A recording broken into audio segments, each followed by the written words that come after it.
Check out my plans for a transforming A-frame cabin designed by myself, drawings by David and Jeannie Stiles. It's a cabin that can be built for $1,200, very easy to do. Shout out to my friends at the Jamaica Cottage Shop in southern Vermont. 15 plus years in the business. They have a ton of great cabins. And check out my band Deaf Dealer, new album on iTunes. Hi, I'm Elaine Walker. This is my tiny house. I had it built back in 2009 and I lived in it for a couple of years in California. And then my parents needed some help, so I moved to Florida. And I'm Emily, and now I live in the tiny house. So this is the tiny porch. It's about 2 feet deep and about 8 feet wide, the width of the house. It's really nice because it keeps the rain off when you come home and need to futz with your keys to get them in the door.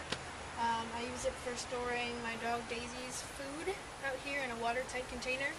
And then I also have a really great table up here that I can use for a hot plate or a toaster oven to cook outside because I don't like to heat up my house when it's already pretty hot.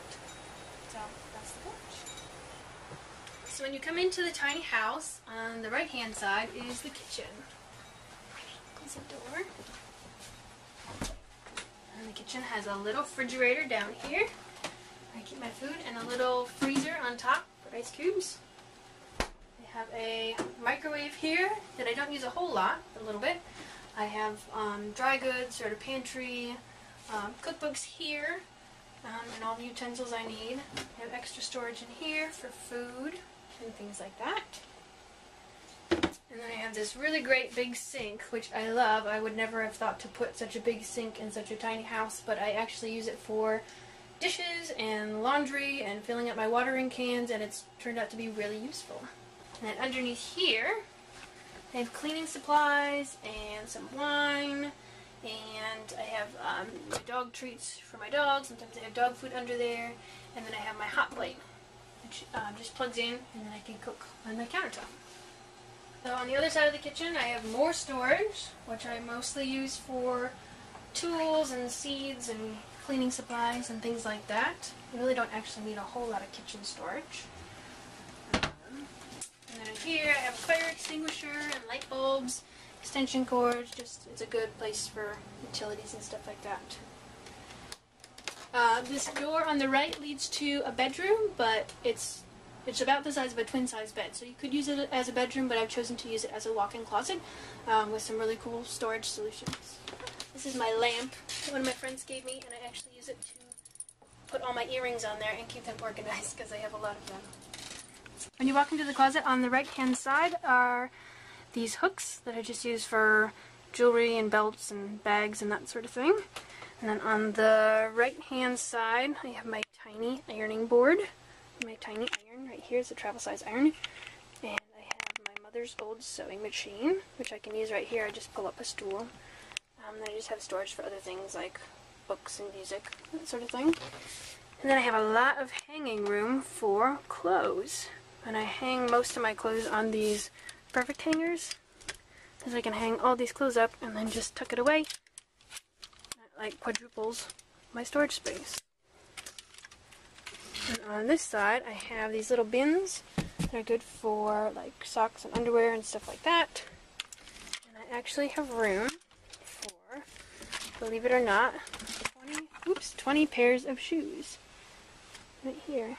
There's all these racks for shoes. So that's the closet, and then under here in the main room is where the water heater is stored.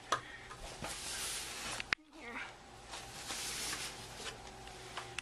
And then on the left side is the bathroom. And it's got a tiny little sink and a tiny little toilet. It's hooked up to water at the RV park here. So flushing toilet, running water. And I have a shower here, which has adjustable pressure, so I can actually turn it on full blast and then turn it down to a trickle, which helps save water and makes the water last longer. Here is where I hang my towel. I have a really great medicine cabinet in here where I can store all my stuff. So this is the main living area where I spend most of my time when I'm not up in the loft. This is my creative solution to getting a lot of furniture in a small space, and it sort of transforms. These are just 3 stools from IKEA that I bought, and then I added these little shelves in here so I can put books and CDs and games and things on there, and then when I want to use them as seating, I just pull them apart like this. And this table is also from IKEA. Folds up. And then I have a desk. And then if I want to seat more people, this comes apart. And I can have 2 friends over for dinner because I can seat 3. And then lastly, if I fold this down, I made a special brace here so it doesn't swing. And I can turn this into a bench. I can put pillows here if I want. And then when I want to watch a movie, I just put this here, and I can sit on my couch. I can watch. But most of the time, it's just a bookcase.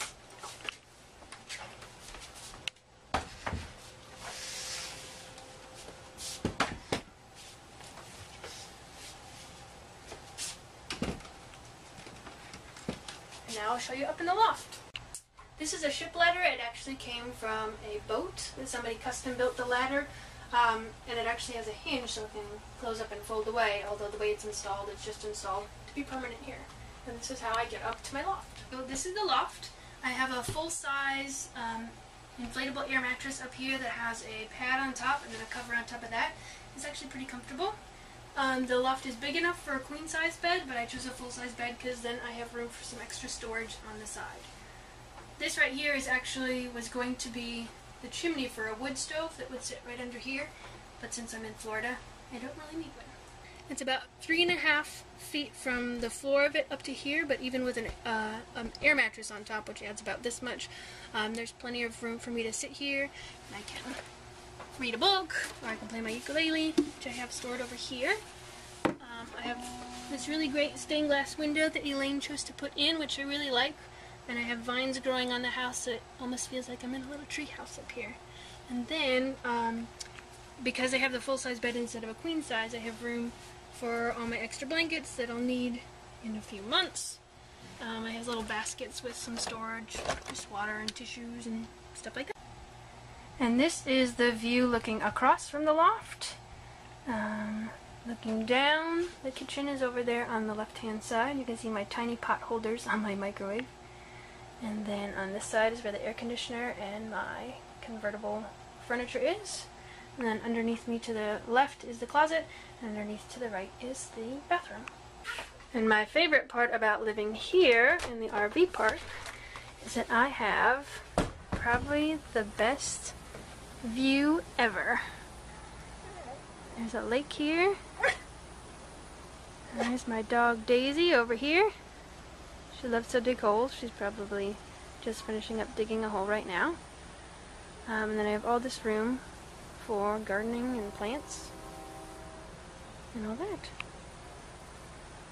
There's my $1 million view.